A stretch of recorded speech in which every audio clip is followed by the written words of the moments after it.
شامل کرتے ہیں مظفرآباد آزاد کشمیر رپورٹ۔ حاجی محمد ناصر قادری مظفرآباد میں کتاب کی تقریب رونمائی میں شرکت اور خصوصی گفتگو۔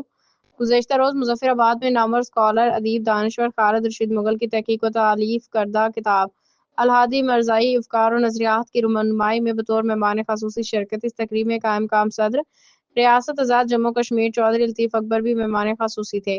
صدارت علامہ امتیاز احمد صدیقی چیئرمین مشائخ کونسل آزاد کشمیر نے کی۔ تقریب سے خطاب کرتے ہوئے الحاد اور مرزائیت کے رد کے لیے مؤثر اسالیب اور طریقوں پہ گفتگو ہوئی۔ مہمانان خصوصی کو اپنی کتاب تصوف کا روشن راستہ بطور تحفہ پیش کیا۔ علامہ آفتاب احمد کے ادارے غوثیہ گرلز کالج مظفرآباد کا وزٹ کیا۔ کتاب کی تقریب رونمائی میں وزیر خوراک ٹیوٹر جاوید اقبال بٹھانوی اور اس کے علاوہ اسکول ٹیچر آرگنائزیشن نامزد سیکرٹری جنرل صاحبزادہ طیب چودھری اور حفیظ چغتائی سیکرٹری مالیات S T O, research scholar Sahibzada Kokab Saleem Chishti, Pir Moazzam Ali برق، اہل علم، علماء کرام، دانشوروں، ادیبوں نے شرکت کی۔ تحریک اسلام معاشرہ خانقاہ عالیہ انوار شریف تقریب رونمائی